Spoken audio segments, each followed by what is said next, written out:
Ya, salam sejahtera tuan-tuan dan puan. Selamat datang ke Saluran Huako. Ya, sekali lagi kita jumpa di Saluran Huako. Apa khabar semua tuan-tuan dan puan? Ya, sekiranya anda belum subscribe ke Huako channel, sila subscribe sekarang dan sila buka loceng di sebelah dia supaya anda akan menerima notifikasi daripada YouTube apabila saya upload video baru saya pada masa akan datang.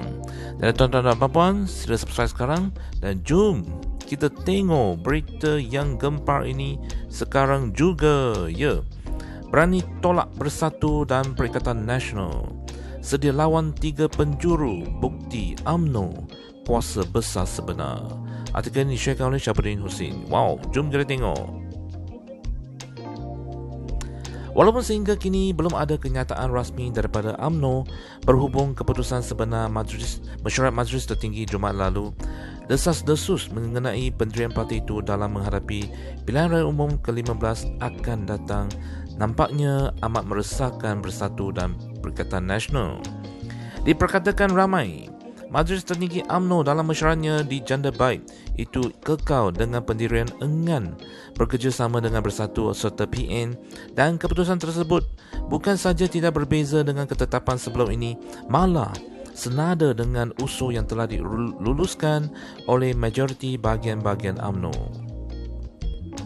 Keberadaan UMNO dalam Kerajaan Perikatan Nasional hanyalah setakat tempoh Parlimen berakhir atau sehingga pilihan raya diadakan, di mana dalam pilihan raya umum ke-15 parti itu akan berlawan dengan Bersatu serta Perikatan Nasional.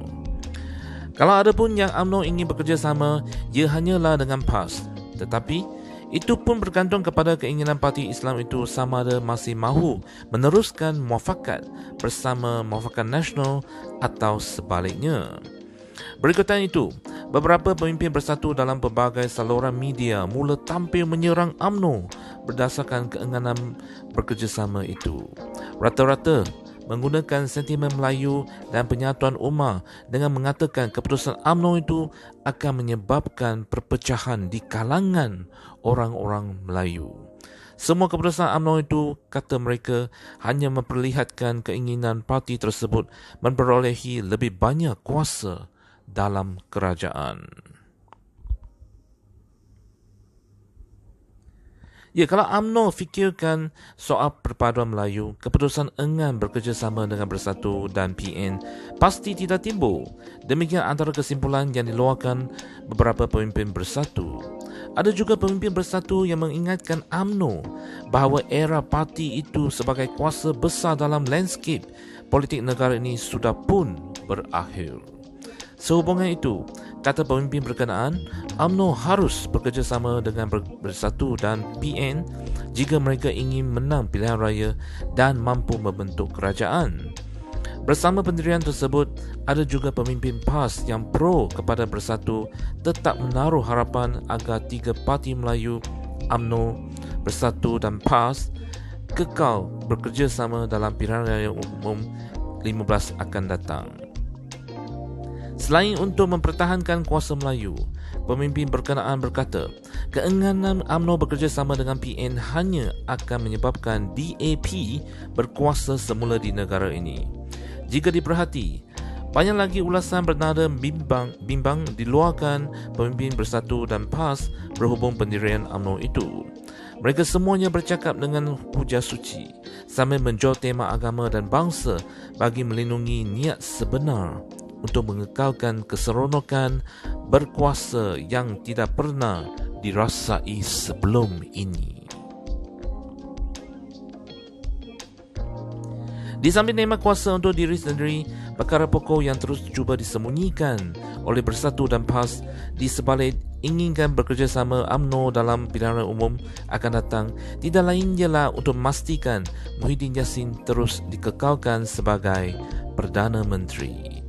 Bagi mereka, hanya dengan Muhyiddin dikekalkan sajalah yang dapat memastikan segala nikmat keduniaan yang diperolehi sekarang lebih berpanjangan tempohnya. Dengan itu, bermakna pertandingan 3 penjuru dan tiada kerjasama daripada UMNO kepada Bersatu dan PN dengan sendirinya akan menyebabkan nyawa politik Muhyiddin jadi pendek. Jika Muhyiddin pendek nyawa politiknya, Hamzah Zainuddin, Azmin Ali dan gerombolannya yang lain termasuk Hadi Awang juga berpotensi bakal hilang kuasa masing-masing. Berdasarkan trend yang sentiasa menaik ketika ini, menolak atau menjatuhkan Muhyiddin adalah keinginan utama majoriti rakyat negara ini.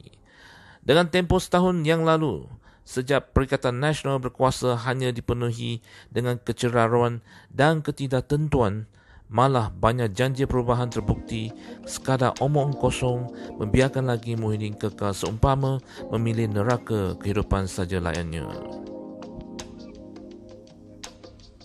Untuk itu, jika UMNO ingin dilihat bersama naluri rakyat, kekal dengan pendirian dengan bekerjasama dengan Bersatu dan Perikatan Nasional serta membiarkan pertandingan 3 penjuru berlaku dalam pilihan raya umum akan datang adalah pilihan yang terbaik sekali. Keputusan itu bukan sahaja bermakna UMNO senada dengan kehendak rakyat dan dapat mengelak turut sama ditolak seperti mana keinginan mereka menjatuhkan Muhyiddin. Malah 3 penjurulah yang akan membuktikan UMNO adalah kuasa besar yang sebenar dalam landscape politik negara. Sedia bersama dan bekerjasama awal-awal lagi akan menjadikan UMNO bukan lagi kuasa besar. Sebaliknya akan membuatkan ular lidi Bersatu terus membesarkan lagi kepalanya sebagai kuasa besar dengan impian sebenar untuk menelan dan menjadikan ular sawah UMNO sebagai makanannya. Artikel ini disharekan oleh Syafrin.com. Ya, tuan-tuan dan puan-puan, sekian sajalah video kali ini dan kita akan jumpa di video akan datang. Untuk ini, jangan lupa subscribe ke Huago Channel. Subscribe sekarang. Sekian, terima kasih. Jumpa lagi.